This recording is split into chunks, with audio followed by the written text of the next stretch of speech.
Welcome to Flgnwear Talks. These are conversations about how, as people, we have ways that lead us in positions that are defined as paving a new path for a certain style, language, or generation. I'm the founder of the clothing brand Flgnwear, FW for short. You can get our wear on the Instagram profile at Bros and DM us also on our Facebook page. We go as Views. I will be sitting with majestic beings that have helped me build my brand, whether it was up close or from afar. Today we have Sam Marshall. Giving you a new surname. Are we already starting with with a different surname? Sam Marshall. Marshalls. Hey, I've been called Masala as well, so it's fine. Sam Masala. So it's fine. I can live with it. So Sam Marshall. I can't unmarshalls, man. We have today, Sam. For the basis of this conversation, I'll be Sam Marshall. Yeah. Okay. Well, we'll add the S. Today we have Sam. Thanks. Yeah, it's always difficult to talk about yourself and to then kind of explain your history. But I think, like every South African, my story is very similar. I had a dream. I'm sure that's Martin Luther. I had a dream. But yeah, I had a dream, and it was interesting because I grew up in the 70s. Into the 80s, into the 90s, where South Africa was going through quite a transition. And I was reflecting about it this morning, especially with the passing of Advocate George Bizos. And I don't know in which point in time somebody will listen to this podcast. But yeah, he did pass on the 10th of September 2020. So it's been quite an interesting, hectic year. And I did reflect on the fact that I was there when South Africa ushered in a new democracy, and that I was able to live a life pre our democracy and post our democracy, and then also the benefit of living in that transition. But I don't want to go way back. You asked me a very pointed question. So yeah, I had a dream. I wanted to be a journalist. I always looked for those opportunities, and then one day an opportunity was given to me. My brother, who is a very well-respected journalist in South Africa, I went to him and I said, look, I want to learn this trade. I'm passionate about this trade. And yeah, I used to have a job at Ratanga Junction, which, don't know at which point in time you'll listen to this podcast, but Ratanga no longer exists. And I think they're in the final stages of actually closing it down and knocking down some of those iconic rides. And I would spend a couple of hours with him in the morning, and then I would go off to work. And and this thing. And the funny thing is, I always knew what I wanted to be. I knew when I was a little kid already. I used to walk around with this broken tape recorder and record myself and listen to some of the big names. In the media industry at that time was Dimitri Jagels, Clarence Ford, and these were some of the early non-white presenters on platforms like Good FM, which is one of the longest running radio stations in operation in South Africa. And so it kind of started there, and I've kind of stuck to my path. A little bit boring. I mean, I'm now heading towards 50, and I'm still doing what I kind of set out when I was 5, 6, 7 years old. Yeah. How old were you when you got your first, I can say, big break, maybe a check from what you are doing today? How old was I when I got my first check? I don't even know people today still talk about checks. But I mean, when I got my first payment, I think I was in my 20s. But just remember that, and it's quite interesting because before I actually worked as a journalist, I used to go around introducing myself as a journalist. I used to lie about where I used to work. So it's what we call manifestation today. You've got to see yourself. You've got to create vision boards. But I used to walk around introducing myself. I remember going into an event where there was a bunch of other journalists and kind of hyping myself up and kind of talking about the work that I'm doing, who I'm working with, that at some point I even said, I think uh, I'm doing some side hustle work for CNN. And I was living the truth, not a lie, living the truth before I was living the actual physical space. Yeah.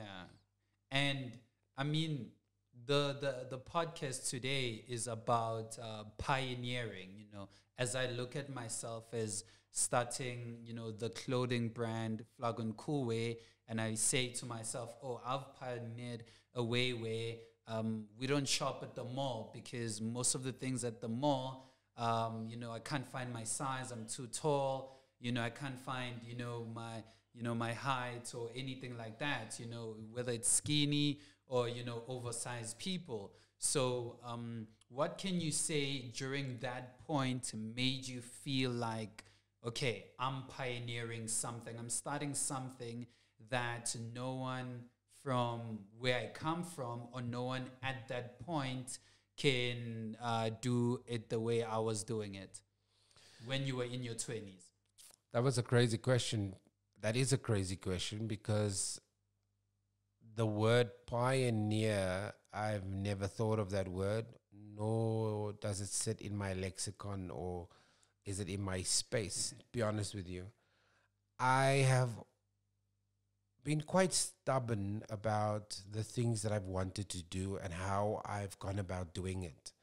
And even now, as I'm much older, I'm still stubborn. So if somebody tells me it can't be done, I want to do it. I don't want to follow the processes. I don't want to write out long business plans. I don't want to go and investigate whether there's a gap for me in the market, the way the traditionalists tell us it should happen. So I don't follow that model on any level. If I want to start a news platform, I started one. I wanted to start a radio station with no money. I started one. I did a whole bunch of things. And all I then did was I realized that the moment we had Brand Live, we had a physical radio station, which we used to have at 27 boxes. And it's kind of now moved into something else, into pure podcasts. But at the time, it was, here's a radio station. How do I fill 16, 17 hours at a time? I opened up the radio station to anybody who had a show idea. All you had to do was come, tell me what your show idea was, and you would be on the next day. And we had shows like Motivational Wednesday. If you go onto our Brand Live platform, you'll see the shows. We had Vuzi Tembo Choir in our little studio that was seen more than 30, 40,000 times on YouTube. We had a relationship show that was religious, quite an interesting show. We had Outer, we had Section 27, we had some really big brands in our radio station. And we've given opportunities to many of them. Before us, Outer never had a podcast. Now they have a podcast. And we went to go, and I went and I had a chat with Wayne about it. And now they've got their own studio. So it was really about just opening up platforms. And at the time, there was Cliff Central was doing something. He then went into partnership with Touch HD. Massive Metro came after us. And yeah, we've just been slowly sticking to our lane, doing our own thing without much fanfare, and just kind of doing the stuff that we love. We don't have to brag about what we do. I mean, we now live in a world where you need exposure and you need all of those other things. But I think the interesting bit was that it was just something, it was a passion. I wanted to do something, I did it. Yeah. I just did it.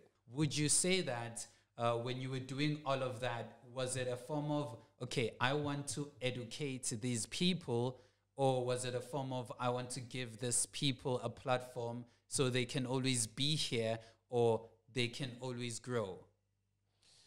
So it comes from a place of, it comes from an inferiority complex, to be honest with you. Because I grew up incredibly poor, and so my siblings, I think it just changed the way we do stuff. So whenever I build something, I always wanted to go and find out, is this actually a great idea? So let me go and talk to the people that seem to have a a reputation, a brand value. And if they buy into it, then it must be a great idea. So to start a little radio station in a container at 27 boxes, I then said, the only way to get real validation here is let's go and speak to the big guys. Let's go and get out Section 27. Let's go and speak to Corruption Watch. Let's speak to these guys. Let's go and pitch it to them. Let's go and pitch it to HR managers. Let's see. And if they buy into it, then obviously the idea's got legs. Same with our social TV. 6 years ago, I started a CSR shared value news platform. And we're the only dedicated news platform. I mean, there might be others, but they do good news and all of that, and I stay away from good news. Obviously, we do an element of good news, but for me, it's about bringing journalists into that space. So we don't talk about the lady that's cleaning the N1 and doing some really nice stuff. We talk about the work that organizations and corporates do in this space. I mean, it's a 10-point-something billion rand industry. Without the social impact industry, where would this country be? Where would any country be? And so we started that 6 years ago, and it was really to see if I start a news platform, would PR agencies, would respectable individuals send me their content? Because that's the real sign of whether it works. And I'm happy to say that we get hundreds and hundreds of requests for interviews. I interview people internationally.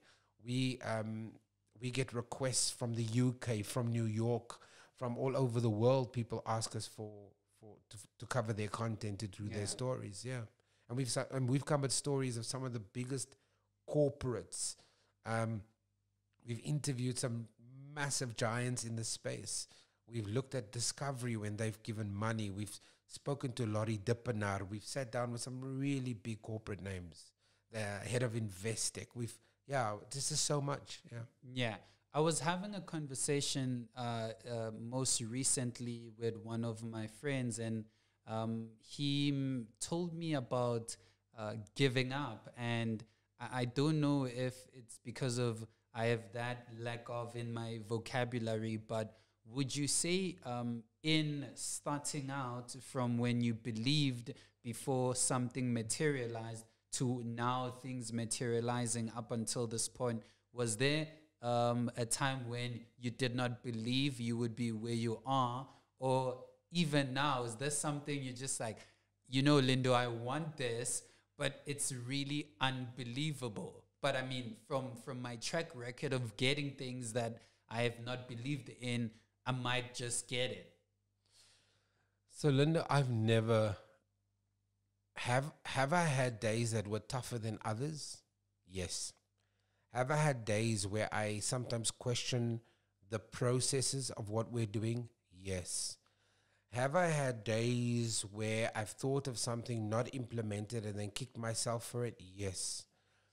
But I am quite fortunate when I think of something, I do it. Now, it might not come to plan. It might never work. So I'll give you a practical example. I was on this mission that I was going to start an experiential TV platform where the content, anybody could create content. We even called it experience.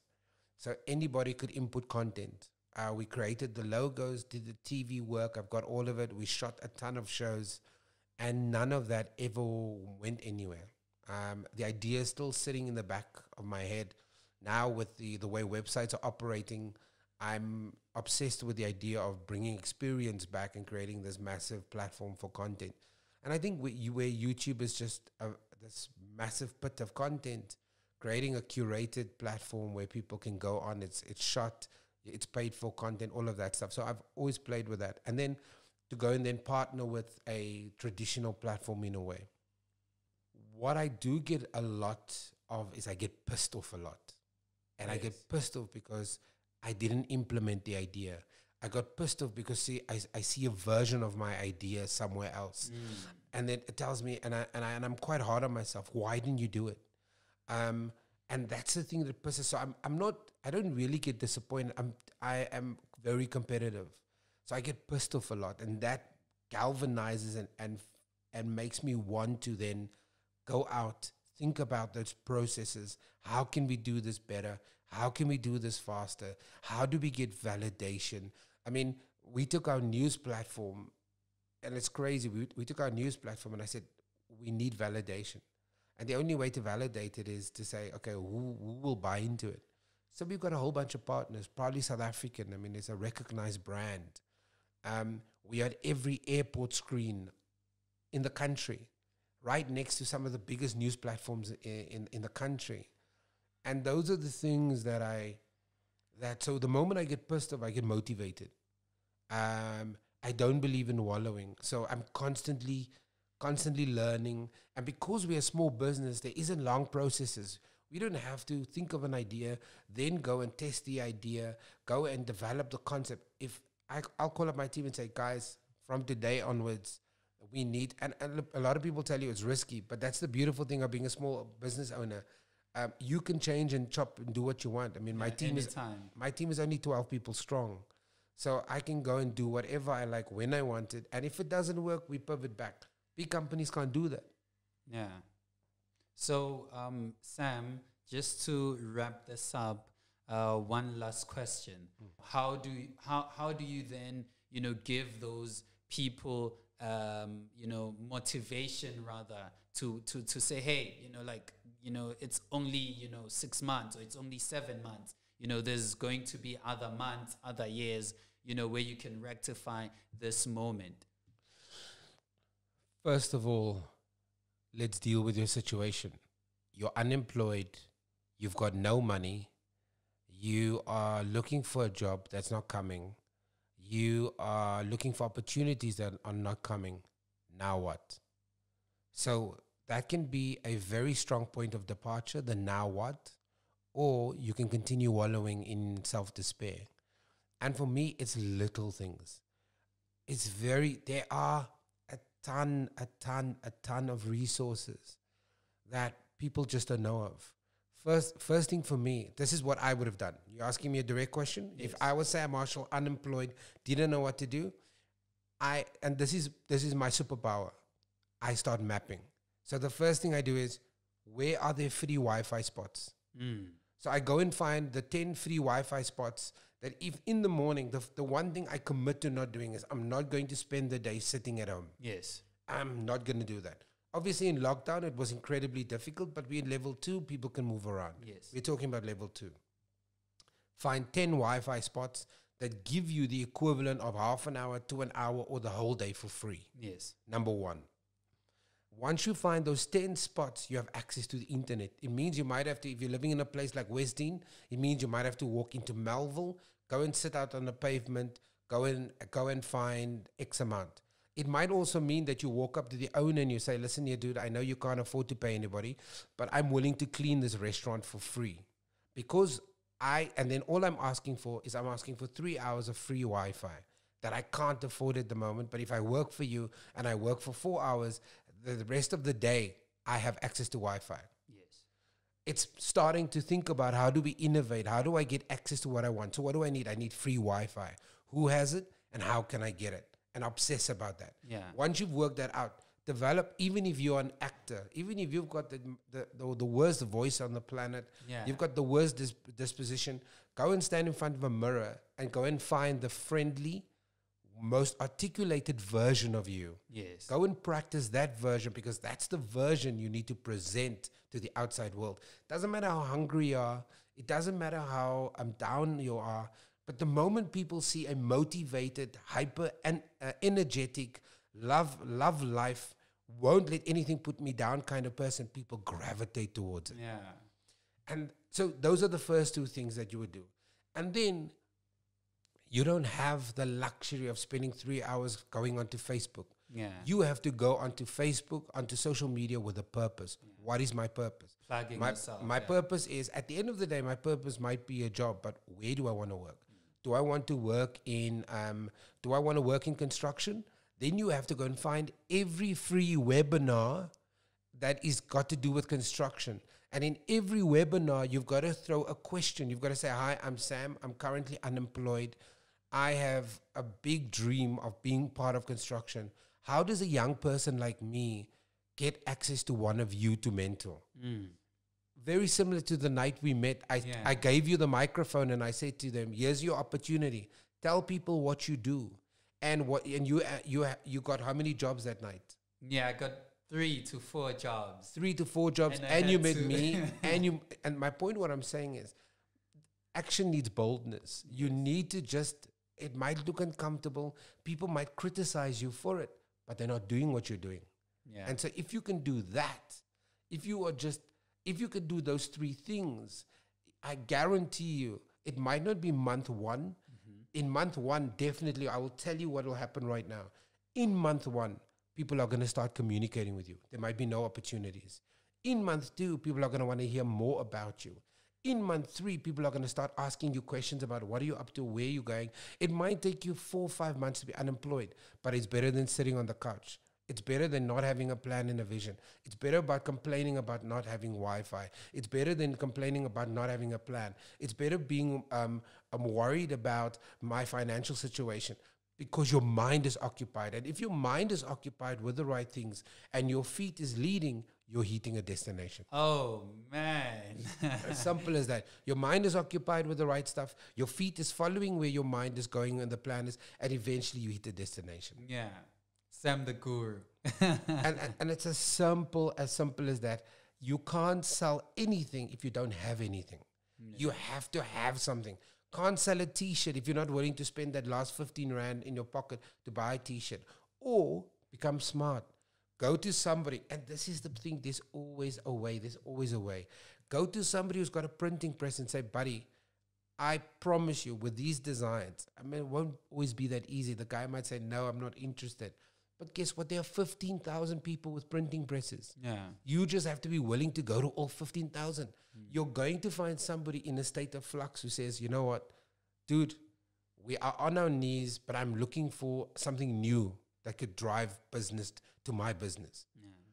You've just got to be willing to knock on 15,000 doors. Yeah. And it doesn't mean, please don't talk to me about airtime. Please don't talk to me about, I've already told you there are 15 At some point I did an experiment. I'll tell you quickly what my experiment was. Oh, yes. So I decided that I could go for an entire week before COVID, that I would go for an entire week without buying a single meal, Okay. right? Obviously, bearing in mind, I'm a journalist, I get invited to events. So what I did for an entire week is I strategically plotted events that I was invited to, things, whether it was during the day, whether it was the evening, I went to go look for book launches. In Melville, there's a book launch. They normally provide food. For a whole week, I didn't spend a single cent on food because I went to 15, 16 different events where I met people and I ate there. Oh, hectic. I did the same with Wi-Fi. I decided that I was no longer going to buy Wi-Fi. Obviously, now I can't because obviously I've got a team. I need Wi-Fi. But I literally would wake up in the morning and I would go to coffee shops, buy 1 cup of coffee and spend the whole day there doing Wi-Fi. Or I would go into a mall. I would literally walk. Unfortunately now, malls are so close to each other and they all provide Wi-Fi. Yeah. I would literally go into the mall, take my first 30 minutes for free, then go and sit outside Mug and Bean because you can pick up the signal. It's slow, get 30 minutes there, then leave that mall, go to another mall, get an hour over there. Then you'll find that the mall in Benmore Gardens gives you 3 hours free Wi-Fi. Oh. And the moment you know, you've got access to Wi-Fi all the time. Yeah. It's just you're cutting costs. You're cutting costs. You just have to be smart about it. Yeah. Thank you. Thank you so much, Sam, about that. So this was episode 1 of Flgnwear Talks. Please plug into episode 2. It will be dropping, and I will be having our guest, Paul Mohari, environmentalist. Thank you. Bye, guys.